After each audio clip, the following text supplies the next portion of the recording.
Sam Seder, Emma Vigeland on the Majority Report. Joining us now, Ofer Cassif. He is a member of the Israeli Knesset representing the Hadash party. Ofer, welcome to the program. Thank you. Thank you for having me. My pleasure.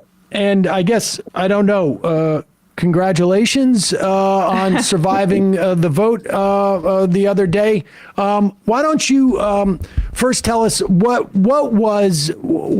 was there an attempt to expel you from the Knesset? Well, according to a law that was enacted 8 years ago in 2016, which is by definition an anti-democratic law, 90 members of the Knesset out of 120 that there are, by vote, there is a procedure, a process, which I will not, dwell upon at the moment. But eventually, the 90 members of the Knesset, if they vote to expel or impeach to another member of the Knesset, that means that member of the Knesset is out. And everything began once I signed a petition organized, initiated by some democratic Israelis. And eventually, by the way, there are almost 1,000 signatures of Israeli citizens, which, and this petition is in support of the South African appeal to the ICJ. And there are two main components to this petition. One is that the ICJ should investigate what's going on in Gaza, whether there is a genocide or not. There was a debate about it, by the way, because some people argue that the petition actually says that there is, categorically speaking, a genocide. As far as I'm concerned, first of all, it's legitimate to say that, but as far as I'm concerned, the main appeal and the petition is to investigate, because the government of Israel cannot investigate itself like any other government should not investigate itself.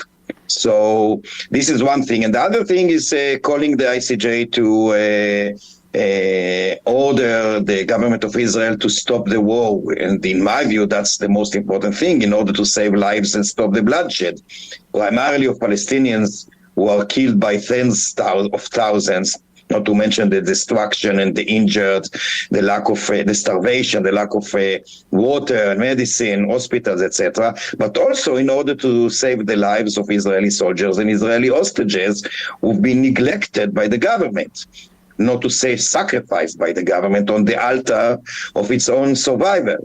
So that's the main thing of the petition. Now, one of the fascist members of the Knesset, and unfortunately there are many in this Knesset, and in the opposition too, because it was initiated by a member of the opposition, but is trying to bypass the government from the right side. So his argument was that by signing this petition, I support armed struggle against Israel, which is totally nonsense, not to say a total lie. So in the bottom line, the request and the vote was to impeach me for supporting armed struggle against Israel, which again, it is, as I said in my speech, it is a kind of an Orwellian argument in which lies are truth and war is peace, and calling for peace and stopping a war means to support violence. That's crazy. Eventually, they didn't succeed, but just to answer, refer to what you said before, I do not see it as, something that deserves congratulations or greetings, because out of 120, 86 members of the Knesset voted to impeach another member of the Knesset. It's not a personal issue. It doesn't matter if it's me or someone else. Only eventually for one's views. That's a classic, a clear-cut case of tyranny of the majority. So let's move from the actions of your favorite your fellow Knesset members, I guess. But give us a sense of how, I guess, alone you are in this perspective. There is, there are some who in this country who argue that those of us who are critics of the Israeli government are saying that the Israelis are a monolith when it comes to this issue of the war, citing the massive protests that we saw earlier in the year about the anti-democratic initiatives that Netanyahu has taken. But it feels like in the context of essentially a desire for retribution against Palestinians and those in Gaza, that there is a lot more uniformity or unanimity. Absolutely. Talk to us about that and your sense of what's going on with the Israeli body politic. Look, unfortunately, the vast majority of the citizens in Israel have been supporting this assault on Gaza, which we have been against from the very beginning. First of all, I must emphasize that my colleagues, my comrades and I in Hadash Tal, our faction, and in some other anti-war and anti-occupation organizations, civil society, we've been all unanimously against totally the massacre committed by Hamas. Needless to say, it was a terrible carnage, a crime against humanity, actually. On top of my moral, political, and ideological opinion, I personally lost some friends who were butchered by Hamas, and kidnapped. So obviously, I want to say that we share total condemnation for the massacre committed by Hamas. But at the same time, and we've been saying, by the way, that all crimes, and there are many of them, all crimes that the governments of Israel committed against the Palestinian people for so many years, and especially the ongoing occupation and siege on Gaza, do not justify the carnage committed by Hamas. At the same time, the carnage committed by Hamas cannot whatsoever justify the massacre that the government of Israel carries out against the people of Gaza and still does, unfortunately. So, but the vast majority of the people in Israel support the assault for different reasons.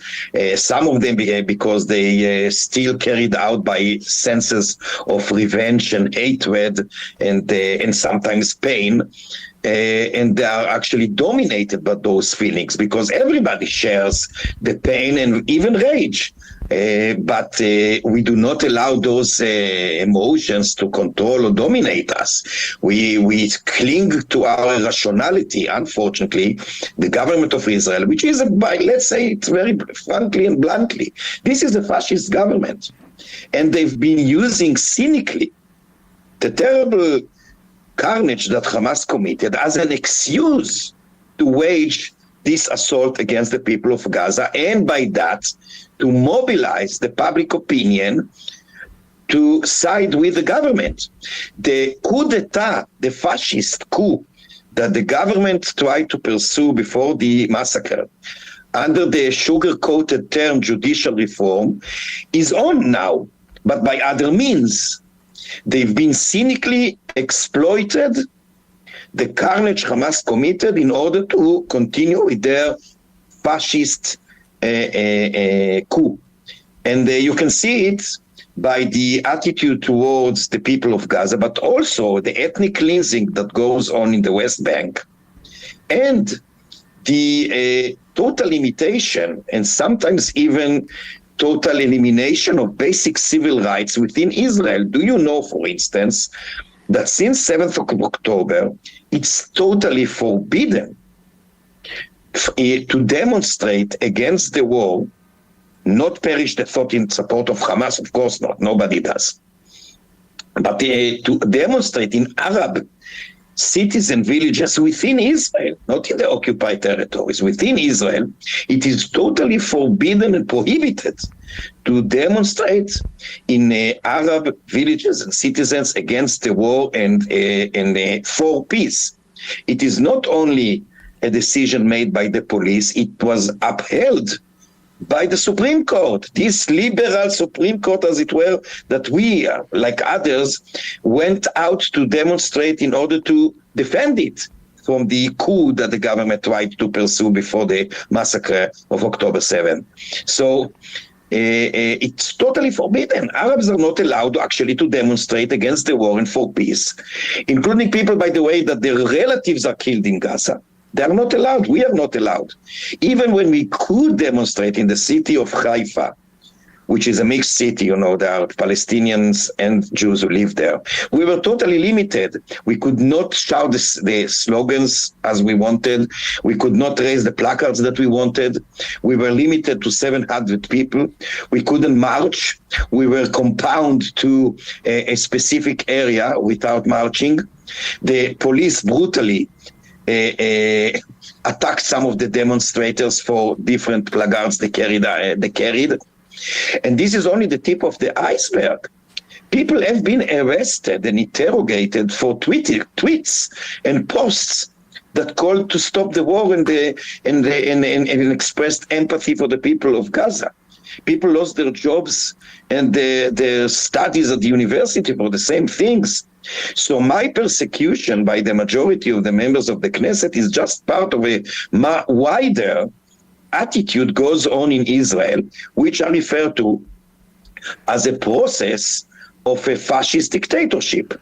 And I would imagine this also contributes to the Israeli population's continued desire to essentially level Gaza, because there is no dissent that is even allowed to begin to sort of, I guess, grow any feelings of that there may be that there are war crimes being committed, that this is a humanitarian crisis, that there are children, men, women starving.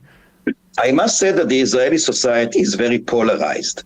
On the one hand, it seems that the majority, although the majority is getting smaller in my view, but there is still a majority that, as you said, that wants this assault to continue, that believe the lies of Netanyahu and his bigots in the government, that Hamas should be eliminated. We all know that this is impossible. It doesn't matter if I like it or not. Obviously, I wouldn't like to see bigots anywhere, not among the Palestinians, and Hamas is a fanatic organization, of course, not within the Israeli society or the American society or wherever.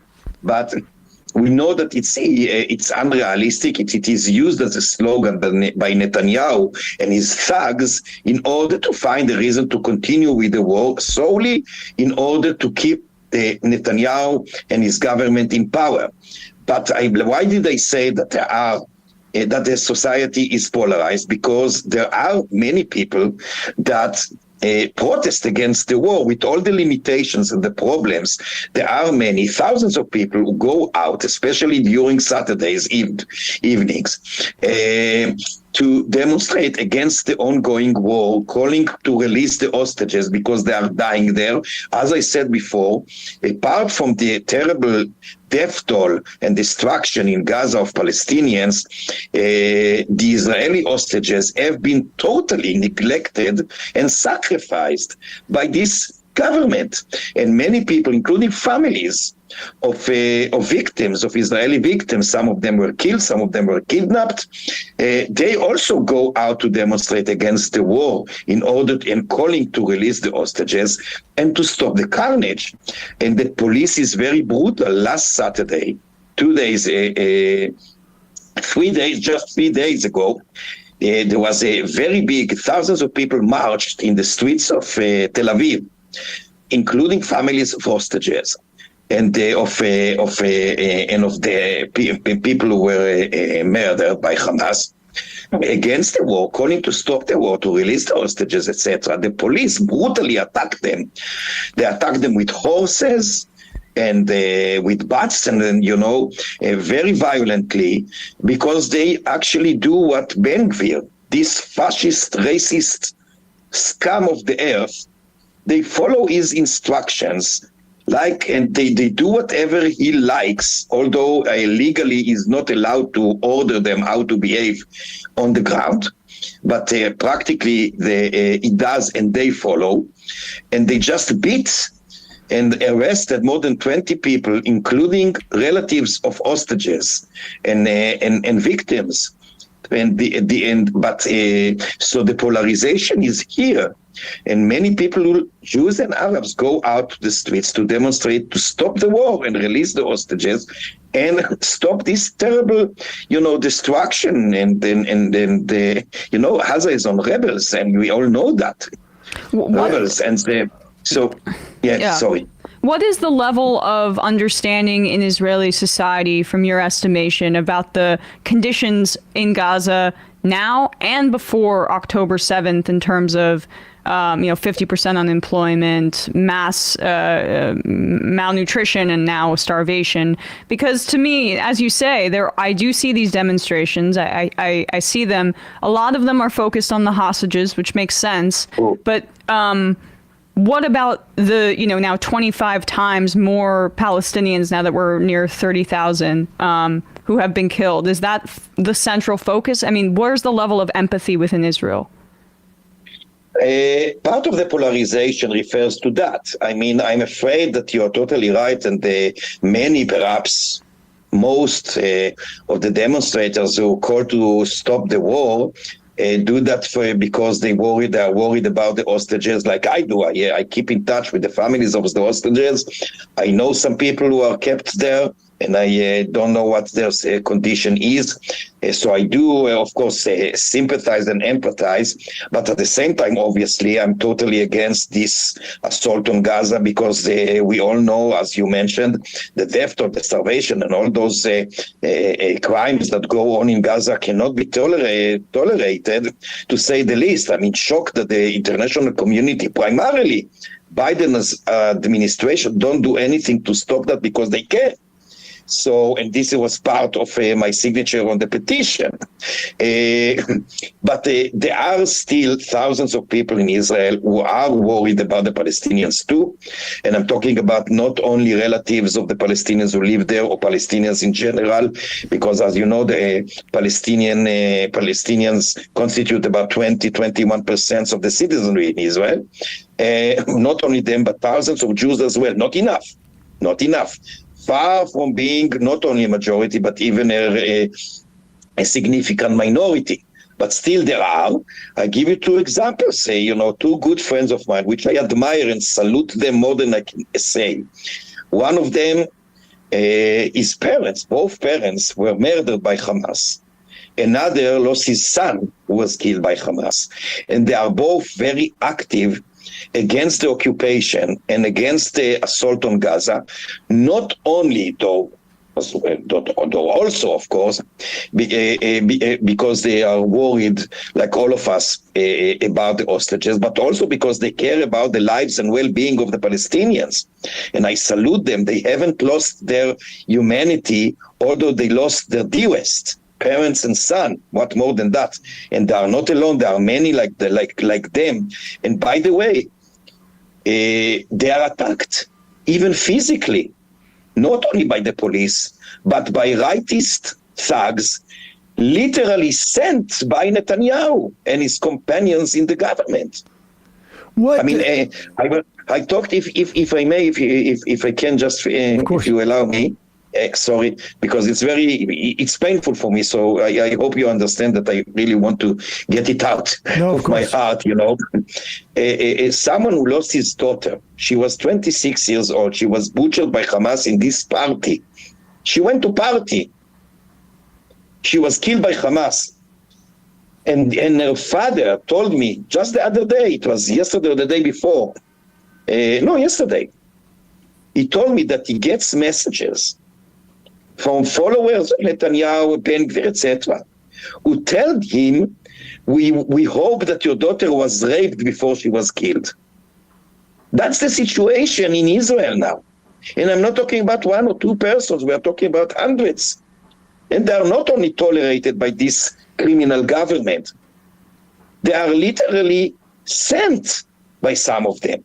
A political advisor of one of the members of the Knesset from the Likud yesterday went to there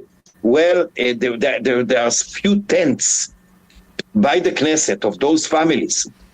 Yesterday evening, a political advisor of one of the members of the Knesset for Likud went to the tents and began to tear apart placards of those families, of those poor families.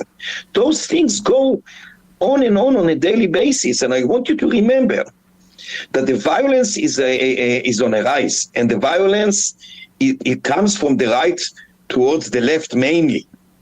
We are on the brink of another political assassination like was with Rabin. I may be the victim, someone else may be the victim, but remember that very well because we are there, and Netanyahu wants that. Well, I want to talk about Netanyahu's, motivations in a moment. But what would have been, and maybe it's moot at this point, but even going forward, but what would have been the alternate response by Israel to this that could have been pursued that you would have supported? First of all, of course, the terrible carnage and the ongoing massacre in Gaza following it was preventable. We all know that Netanyahu himself in person, and of course the bigots around him, especially now, they wanted strong Hamas. They actually said so. Netanyahu said in 2019 explicitly that if one opposes the Palestinian state, one has to weaken the Palestinian Authority and strengthen Hamas. Even Smotrich, probably the worst bigot in this government, and there are many, he said in 2015, and I quote him exactly, word by word, he said, the Palestinian Authority is a burden, Hamas is an asset, end quote. And of course, it's not only words, they actually acted upon those words. Netanyahu kept Hamas alive, metaphorically as practically, by transferring money, huge amount of millions of dollars from Qatar to Hamas throughout his years as prime minister. So they are responsible. There are many other layers to their responsibility, by the way. But this is probably the main responsibility. If they would have done something for peace, which necessitates ending the occupation and the siege and Palestinian independence alongside the state of Israel, if they did something, that would have never happened. But they didn't. They are responsible for the terrible lot of everyone. Now, given that it happened already, the most important thing after the massacre, the disaster, the catastrophe of October 7, the first thing that the government of Israel had to do is to release the hostages. There were 240 Israeli hostages. They should have brought home immediately. I want you to remember that Netanyahu didn't say anything about the hostages and about the end of the war. He didn't mention that the end of the war was to release the hostages. He said that the end of the war was to eliminate Hamas. Just after a few days, even 1 week, when he saw that the public attention was given to the hostages and that the public opinion was to release them, then it was the first time they actually mentioned them as being one of the ends of the war.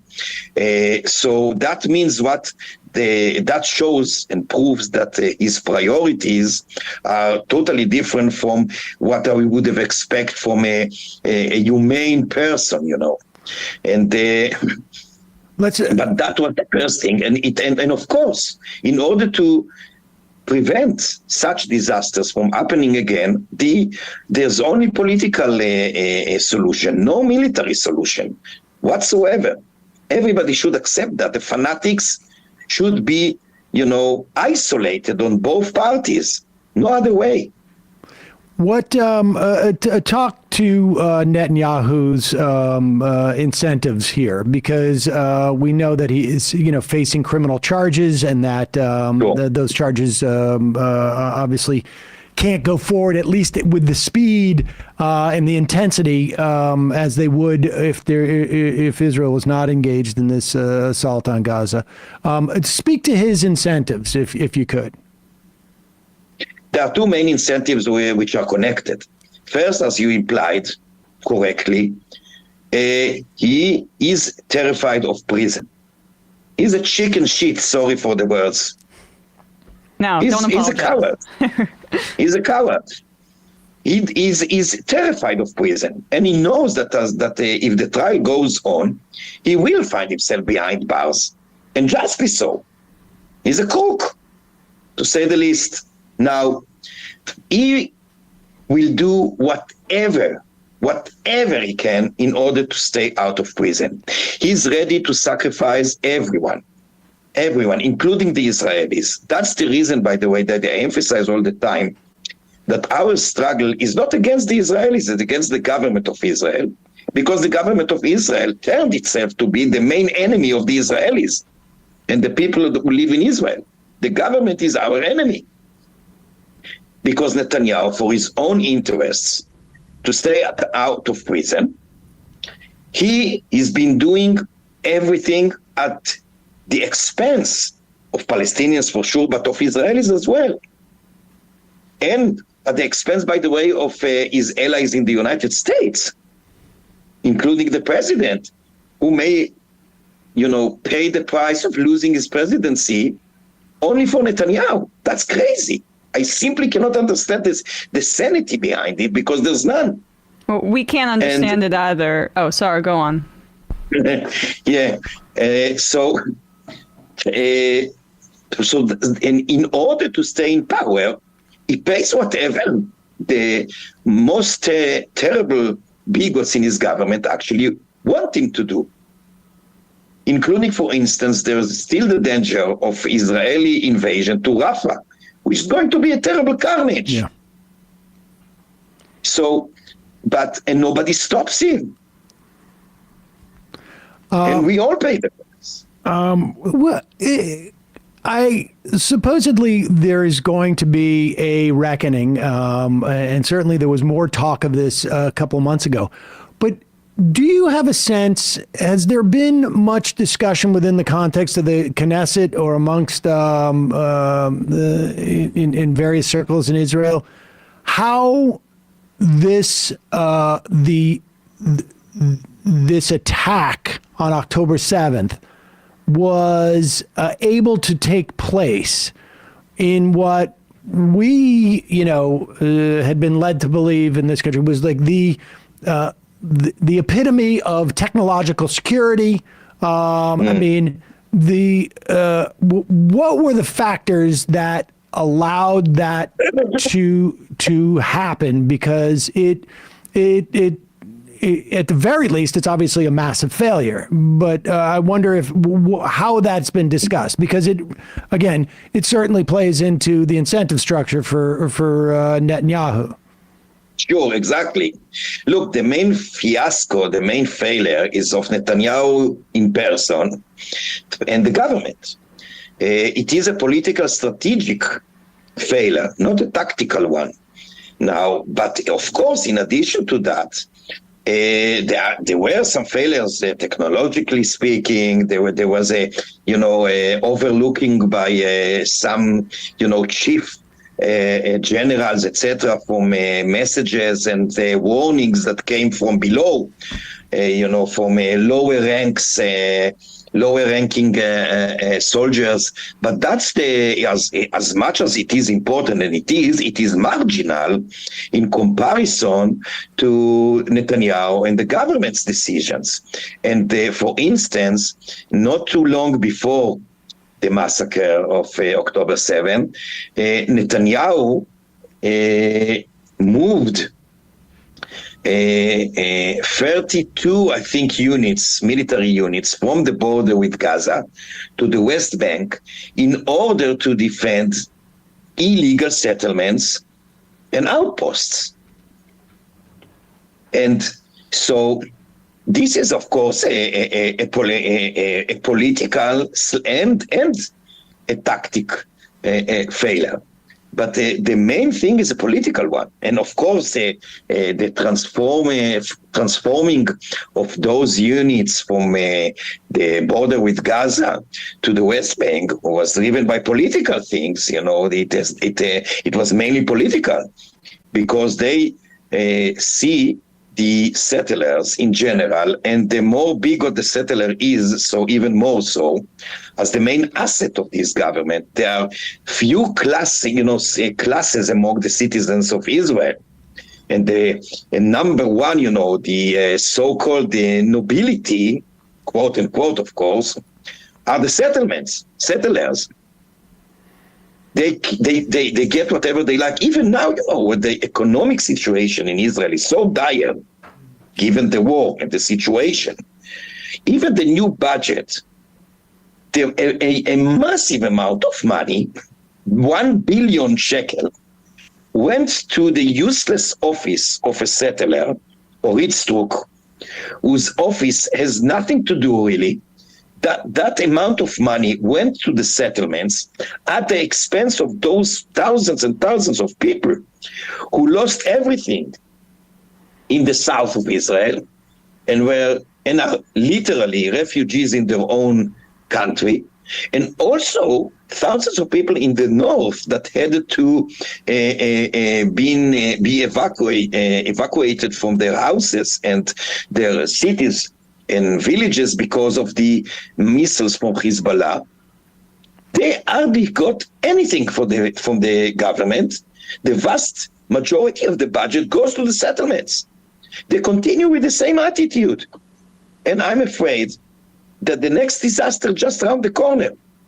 By the way, if I may, last March, exactly 1 year ago, March 23, there was a huge pogrom by settlers. On a daily basis, there are pogroms by settlers in the Palestinian village of Hawara. They torched some houses, fields, etc. I sent a letter to Gallant, the Minister of Defense, and a formal letter in which I wrote that, of course, it is his own responsibility to stop and prevent such pogroms and crimes from being committed. But I also warned that if the pogroms of the settlers go on, we are all going to pay in blood. I said so to the Minister of Defense 1 year ago, 7 months before the massacre. And later on, I sent him another more or less 10 letters of the same kind. I haven't got one reply from him up till now.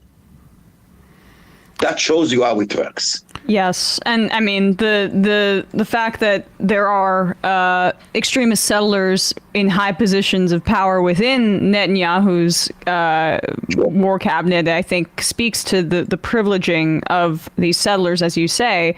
What is the status of investigating the events on October 7th in terms of the some of the first-person accounts that we heard from the kibbutzes of potentially fire coming from non-Hamas attacks in response, where I saw some quote that it would be disrespectful to the dead to look into some of this, but what is the general sense of how the Israeli forces responded to October 7th, and if they could be potentially culpable in some of the death? So, first of all, there's no investigation at the moment. The government, Netanyahu in particular, the minister, but Netanyahu first and foremost say that the investigation, there will be investigation once the war is over. The war that Netanyahu doesn't want to be over, by the way. So there's no real investigation at the moment, as far as I know. Perhaps there's a kind of investigation which is classified. I don't know. I do not know. I do not have any idea about a serious, impartial investigation, but by any institution or branch or anything else. as long as the responsibility of some military units or generals or individuals to the death of Israelis, I really don't know what is the about how many we can talk. There is one incident that is quite clear-cut that was mentioned many times by the media, a specific general who ordered to shoot a missile from a tank at a house in one of the kibbutzim, in which there were some Hamas terrorists within the building, together with 12 or 13 hostages. And of course, everybody was killed by this missile. So that perhaps it is investigated formally. I do not remember, but this is, as far as I know, the only clear-cut example of a general, an Israeli general, that gave an order to shoot consciously hostages. I do not know about other examples. I guess there were some mistakes as well, because there are always mistakes in battlefields. I do not know about any other cases in which, within Israel, I mean, we do know about some other cases in which the Israeli military shot in Gaza and killed hostages. We do know about some incidents of that, and some parents who lost their dear ones talked about such incidents.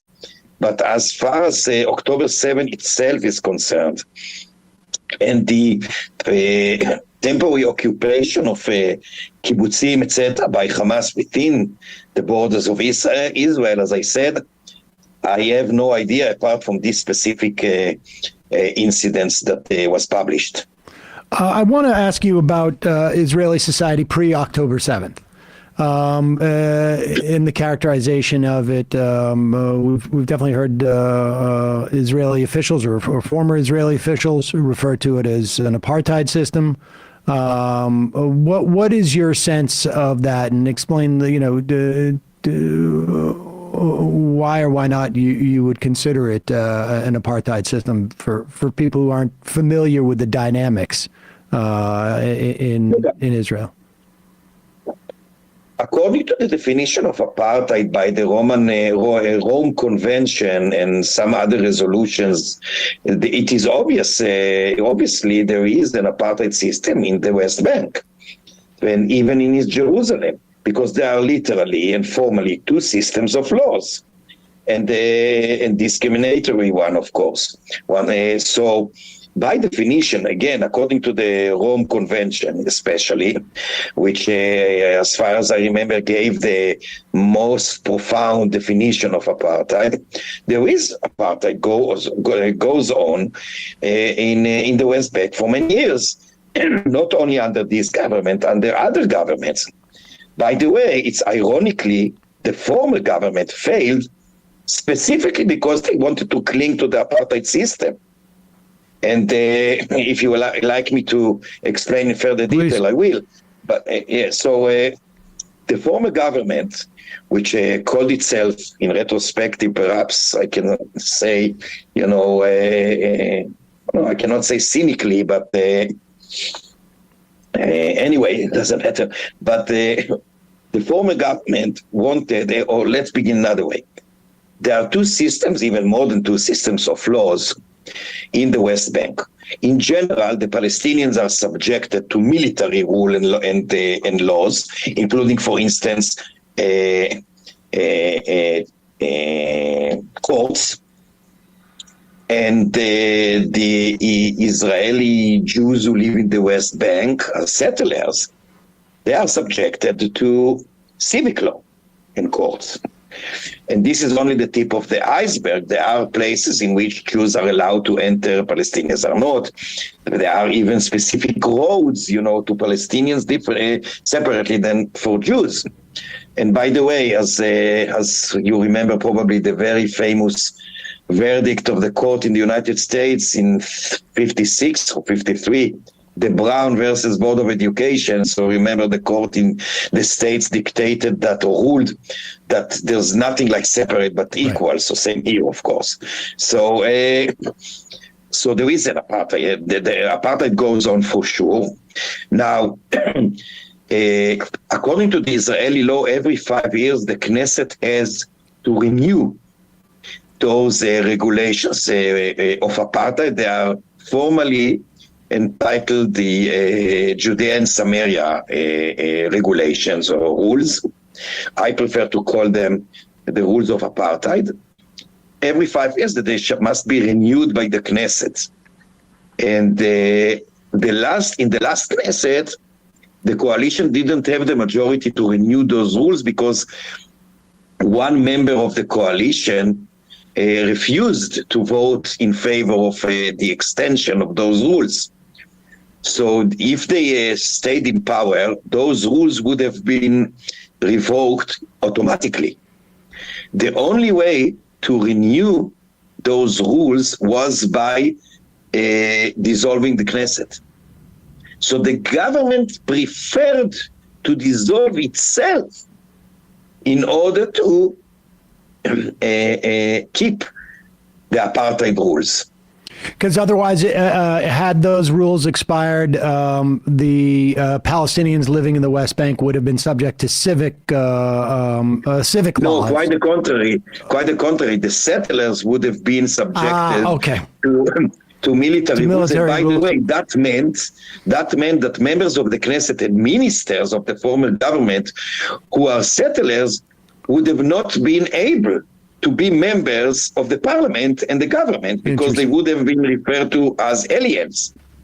Interesting. All right. Lastly, what do you think? What is the way forward? I mean, how do you imagine? And I imagine it's difficult to imagine, but what is it? What is the way forward? Both from an idealistic sense, but also from a pragmatic sense. Like, is there a way out of this? Look, ideally, I would embrace John Lennon's Imagine song that Imagine there are no countries. Right. And I say that as someone who doesn't like the Beatles, by the way. But I'm a heavy metal guy, so what to do. But anyway, that's ideally. Unfortunately, it's not particularly relevant and topical at the moment. But I think that the balance between the ideal and the practical or realistic is this two-state solution. There's no other way. By the way, I always say that once a Palestinian independent state is established, perhaps in the future, upon consent of everyone involved, there is a chance to, transform the two states into a confederation, federation, one state, together with Jordan, without Jordan, upon consent of everyone. But at the moment, the only way to allow the Palestinians to enjoy their imminent rights, national self-determination, and to stop the bloodshed is by establishing a Palestinian sovereign state in the all territories that Israel occupied in June 1967. That means Gaza Strip, West Bank, East Jerusalem, alongside the state of Israel. But of course, we also support the democratization of the state of Israel proper. Israel cannot continue to cling to Jewish supremacy. We oppose any kind of supremacy. It's not that we want to change it into another kind of supremacy, but democracy, that's basic, of course. Democracy is based on equality. It is an egalitarian modern democracy. I'm not talking about the Athenian one. Modern democracy is based on the principle of equality. And as long as Israel clings to policies which are by definition anti-egalitarian, it cannot be entitled as a democracy. So there's a twofold